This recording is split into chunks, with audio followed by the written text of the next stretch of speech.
ರವರು ಯಾವ mutual fund ಕೊಳ್ಳಬೇಕು ಹಾಗೂ ಹೂಡಿಕೆ ಅವಧಿ ಎಷ್ಟಿರಬೇಕು ಎನ್ನುವ ಗೊಂದಲದಲ್ಲಿದ್ದಾರೆ. ಹೀಗಾಗಿ ಅವರ ಹಣಕಾಸು ಸಲಹೆಗಾರರು ಅವರಿಗೆ ಡ್ಯೂರೇಷನ್ ಫಂಡ್ ಬಗ್ಗೆ ಹೇಳಿದ್ರು. ಇದನ್ನ ಕೇಳಿದ ಅವರಿಗೆ ಶಾಕ್ ಆಗಿತ್ತು. ಇದು ಯಾವ ರೀತಿಯ ಹೊಸ ಫಂಡ್ ಎನಿಸಿತ್ತು ಅವರಿಗೆ. ಅವರ ಹಣಕಾಸು ಸಲಹೆಗಾರರು ಅವರ ಎಲ್ಲ ಅನುಮಾನಗಳನ್ನ ಬಗೆಹರಿಸಲು ಎಲ್ಲವನ್ನ ವಿವರಿಸಿದ್ರು. ಸರಿ, ಹಾಗಾದ್ರೆ ನಾವೀಗ ಡ್ಯೂರೇಷನ್ ಫಂಡ್ ಬಗ್ಗೆ ತಿಳ್ಕೊಳ್ಳೋಣ. ಭಾರತದ ಮ್ಯೂಚುವಲ್ ಫಂಡ್ಗಳ ಸಂಘದ ಪ್ರಕಾರ ಡ್ಯೂರೇಷನ್ ಡೆಟ್ ಮ್ಯೂಚುವಲ್ ಫಂಡ್ಗಳಲ್ಲಿ ದೀರ್ಘಾವಧಿಯ ಫಂಡ್, ಮಧ್ಯಮಾವಧಿಯ ಫಂಡ್, ಅಲ್ಪಾವಧಿಯ ಫಂಡ್, ಮಧ್ಯಮದಿಂದ ದೀರ್ಘಾವಧಿಯ ಫಂಡ್ ಹಾಗೂ ಅತ್ಯಲ್ಪ ಅವಧಿಯ ಫಂಡ್ ಎಂಬ ವಿವಿಧ ಬಗೆಯ ಫಂಡ್ಗಳಿವೆ. ಡೆಟ್ ಮ್ಯೂಚುವಲ್ ಫಂಡ್ಗಳು ಸಾಲಗಳಿಗೆ ಪ್ರತಿಯಾಗಿ ನೀಡಲಾದ ಸಾಧನಗಳೊಂದಿಗೆ ವ್ಯವಹರಿಸುತ್ತವೆ ಎಂಬುದನ್ನ ನೀವು ನೆನಪಿನಲ್ಲಿಟ್ಕೊಂಡಿರಬೇಕು.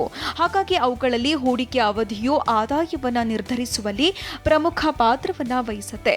ಶಿಲ್ಪಾರಂತ ಹೂಡಿಕೆದಾರರಿಗೆ ಮಧ್ಯಮಾವಧಿಯ ಅಥವಾ ದೀರ್ಘಾವಧಿಯ ಫಂಡ್ಗಳಲ್ಲಿ ಯಾವುದು ಅತ್ಯುತ್ತಮವಾದುದು ಎಂಬುದನ್ನ ನಾವೀಗ ಅರ್ಥ ಮಾಡಿಕೊಳ್ಳೋಣ.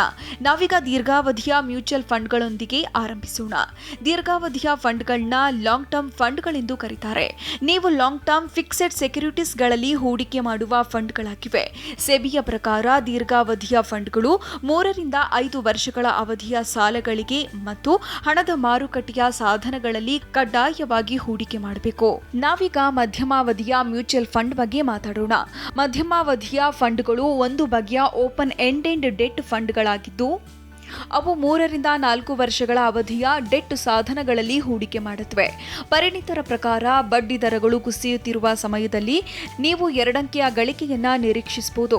ಆದಾಗ್ಯೂ ಬಡ್ಡಿ ದರಗಳು ಏರಿಕೆ ಕಾಣ್ತಿರುವಾಗ ಈ ಫಂಡ್ಗಳ ಸಾಧನೆಯು ಅಷ್ಟೇನು ಉತ್ತಮವಾಗಿರಲ್ಲ ಹಾಗೂ ಆಗ ನೀವು ಕೇವಲ 1 ಅಂಕೆಯ ಅಂದ್ರೆ 10% ಕಡಿಮೆ ಆದಾಯವನ್ನ ನಿರೀಕ್ಷಿಸಬಹುದಾಗಿದೆ.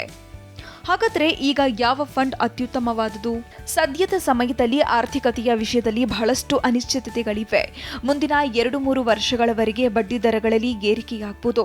ಸಾಮಾನ್ಯವಾಗಿ ದೀರ್ಘಾವಧಿಯ ಮತ್ತು ಮಧ್ಯಮಾವಧಿಯ ಫಂಡ್ಗಳು ಬಡ್ಡಿ ದರಗಳು ಕುಸಿಯುತ್ತಿರುವಾಗ ಉತ್ತಮ ಆದಾಯವನ್ನ ನೀಡುತ್ತವೆ.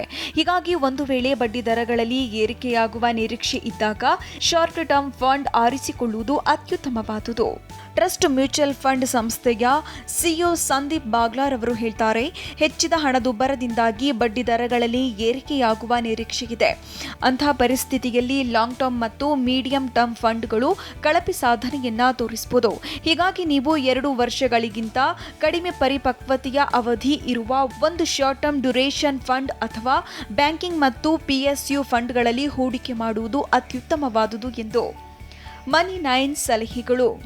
ಬಡ್ಡಿ ದರಗಳಲ್ಲಿ ಏರಿಕೆಯಾಗುವ ನಿರೀಕ್ಷೆಯಿದೆ.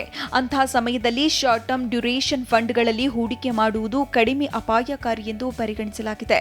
ಡೆಟ್ ಫಂಡ್ಗಳಲ್ಲಿ ಹೂಡಿಕೆ ಮಾಡುವುದು ನಿಮ್ಮ ಆರ್ಥಿಕ ಗುರಿಗಳಿಗೆ ಅನುಗುಣವಾಗಿ ಇರಬೇಕೆಂಬುದನ್ನು ನೆನಪಿನಲ್ಲಿ ಇಟ್ಕೊಂಡಿರಬೇಕು. ಮಾರುಕಟ್ಟೆಯಲ್ಲಿ ವಿವಿಧ ಬಗೆಯ ಫಂಡ್ಗಳಿವೆ.